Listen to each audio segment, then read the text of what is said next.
Doing the 360 defense requires you keep your body in motion at all times, using your arms to defend different angles of attack. The key is keeping your arms at an oblique angle with your hands open and straight so that you don't take any blows straight on. Each is deflected down the angle of your forearm, which reduces its impact.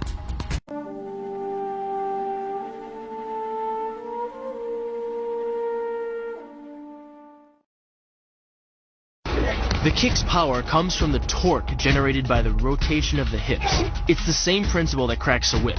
Turning the hips just a few degrees forces the foot to travel a much greater distance and creates a lot of speed as it does. The longer the leg and quicker the rotation, the faster the kick. And unlike karate, Muay Thai fighters are also taught to strike with the hard bone of the shin. A Muay Thai kick can generate roughly the same force as a baseball bat, enough to crack a rib or a leg.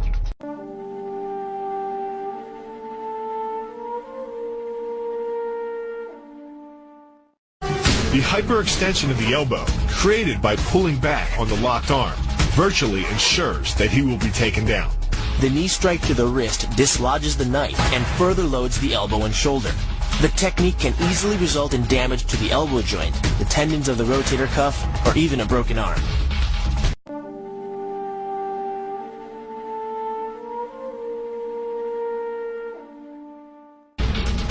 First, the opponent's arm works as a lever to optimize your control. Second, your own back serves as a pivot point for the throw.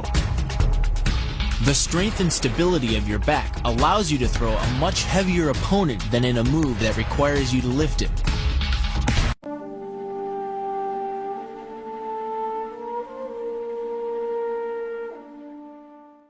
This kick is all about speed.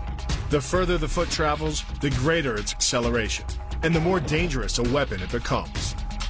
Powered by the muscles of the hip flexor and the quadriceps, by the time your foot reaches your opponent's throat, it's traveling nearly 40 miles per hour. That type of speed yields over 1,000 pounds of force, enough to puncture the Adam's apple and crush your windpipe.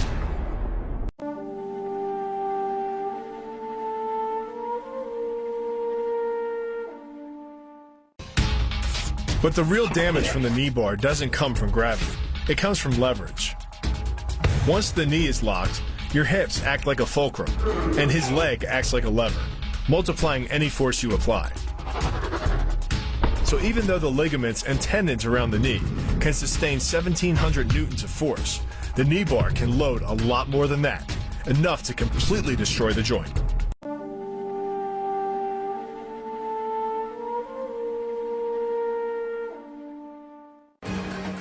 The key to the reap is to get your opponent's center of mass outside his stability zone. To do that, the Marine pushes his opponent at a location above the center of mass, while using his sweeping leg to create a tripping point, which is below his opponent's center of mass. Once the loss of stability has occurred, gravity does the work, and the damage. On the ground and on his back, your opponent is now vulnerable to any number of finishing strikes.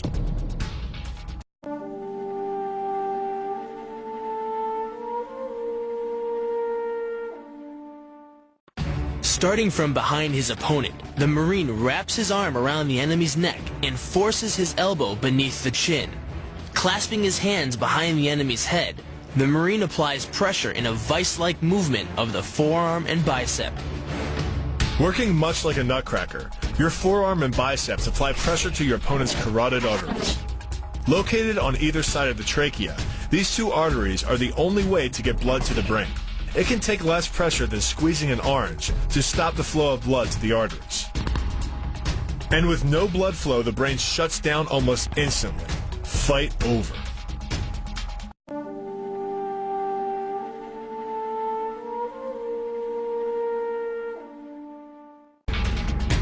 It's aimed at the largest gland in the human body, the liver. A direct hit won't just bring an opponent down. It can rupture the gland, causing severe internal bleeding.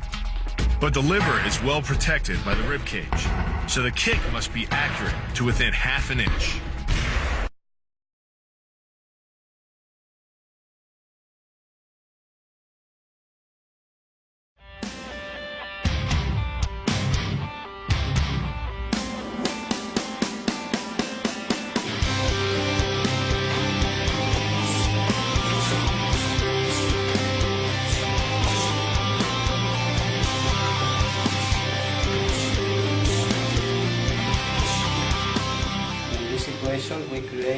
like a discussion with the partner. I use this for like a provocation. He attacked to me. I use the same moment for manipulation. How catch the leg, how manipulation now the body like a shield, counter the wall, control the wall, in the same moment control all the area, catch the leg, and broke the leg.